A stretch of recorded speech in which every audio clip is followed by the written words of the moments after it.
I came of age in an era where women ran this country, but instead of feeling hopeful and inspired, I felt tired and weary as a young woman trying to navigate my way in a seemingly more hostile Australia. It was 2 days before my 17th birthday when Julia Gillard became Australia's first woman Prime Minister. And it was on my 20th birthday when she was deposed. Happy birthday to me.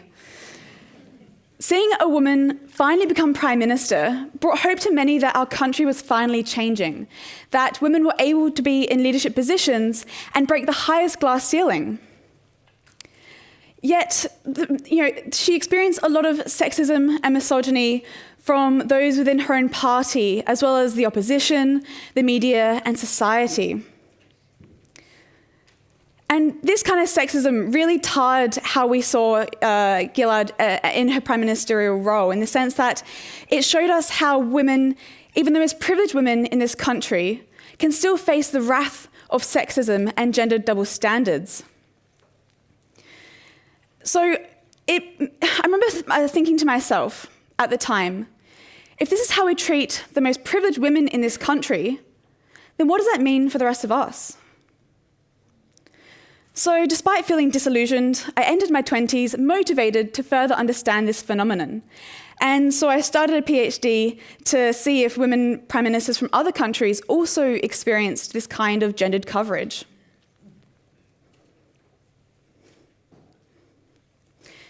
So to do this, I examined newspaper articles from the time of the UK's Margaret Thatcher, as well as more recently Theresa May, as well as Jenny Shipley and Helen Clark from New Zealand.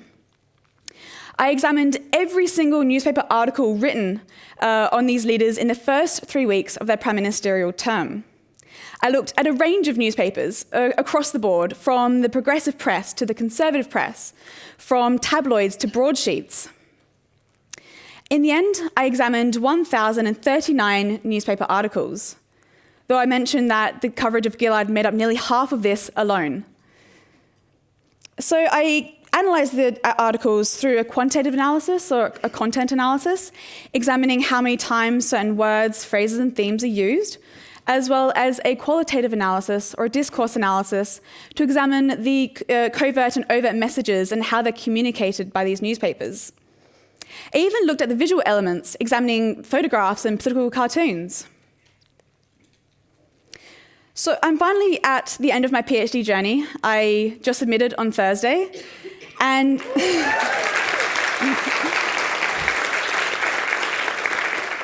which is great to coincide with today. And thankfully I have a much better understanding of this phenomenon. I found through my research that the media rely on what I call gender tropes. So a trope generally refers to common or overused themes, such as the film trope that evil characters must wear black or that superheroes must wear capes. A gendered trope, though, refers to common or overused themes that rely on gendered stereotypes. For example, that women must be naturally nurturing, pretty and docile, or that men are aggressive and rugged. And I found that the media rely on 5 gender tropes in particular in their coverage of these leaders. The first trope is the gender and femininity trope. So gender here refers to the media examining their gender identity through words such as female, woman, girl, lady, wife, mother, list goes on.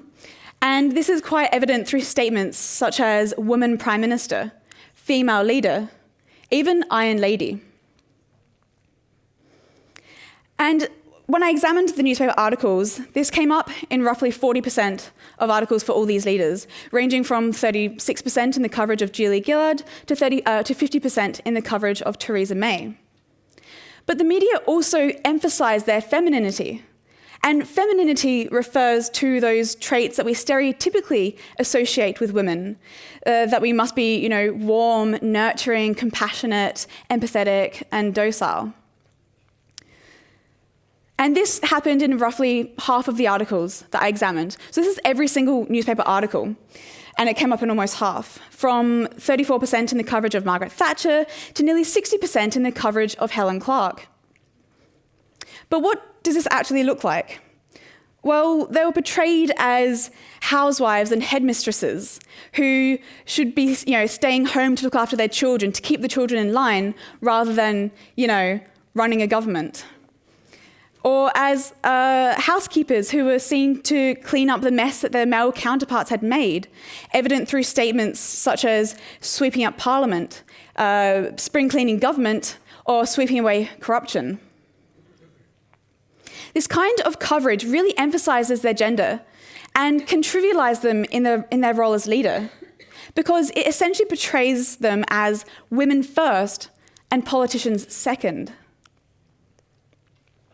The second trope is the first names trope, where these leaders are referred to by their first names in these newspaper articles. And this often happened in the headings of the articles to grab the reader's attention.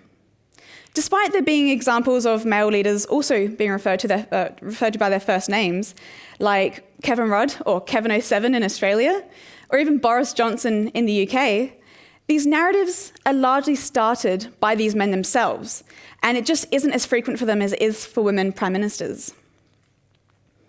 And this kind of goes against the media tradition, where they usually refer to leaders by their last names, with or without their titles. So if we refer to men by their last names, but women by their first names, this really conveys certain messages about how we see women in political leadership. It can be seen to be disrespectful and can delegitimize them in their roles, as they're portrayed to be less serious actors than their male counterparts, which can have quite negative ramifications for women in male-dominated fields like politics. The third gender trope is the appearance trope, where these leaders' appearances are often scrutinised by the media. And this happened in roughly 1 in 5 articles I looked at for all leaders, with nearly 1 in 3 in the coverage of Theresa May, and 1 in 4 in the coverage of Julia Gillard. Their hair, skin, body, all those sorts of things were often centred in news stories that should instead have focused on, actual policies. And it seemed as if what they were wearing and what they looked like was more important than what they actually stood for. And this kind of news distracts, not only the woman leader, but also greater society. It distracts us from actual news. And I remember in my interview with Julia Gillard at the start of the year, she mentioned how frustrated she was with the amount of time that the media spent focusing on women leaders' appearances. She said that this can obviously impact girls and women, but that it also reinforces the idea that men are judged on their actions, whereas women are judged on their looks. But she said this goes beyond that it can also impact our electoral processes, because the more time the media spend focusing on these leaders' appearances, the less there is for more pressing issues, like their policy platform. The fourth gender trope is the family trope, where these leaders are portrayed as wives, mothers or childless, and daughters. And this harks back to the traditional idea that women must be loving wives and doting mothers. But it puts these leaders into a double bind, a difficult bind, where, if they have a husband, they risk being seen as only a wife rather than being independent, and their competency as leader might be questioned.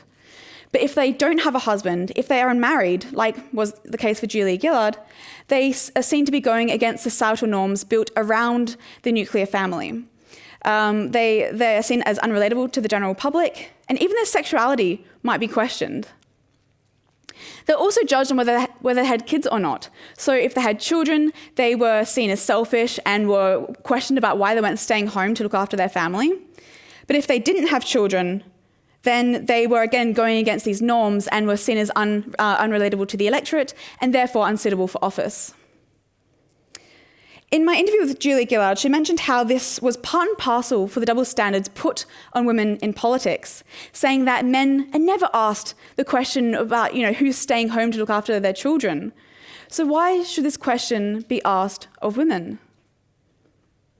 It essentially just invites judgment into these leaders' personal lives and life choices, and like previous tropes, just takes up space that could instead be dedicated to real issues.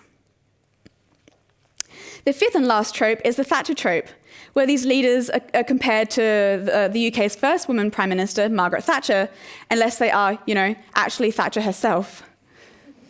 And it's not exactly shocking that the UK's second woman Prime Minister, Theresa May, was frequently compared to Thatcher, from the way she dressed to the way she sounded in parliamentary debates, even to the way she was a supposed dominatrix over her sexually repressed male colleagues.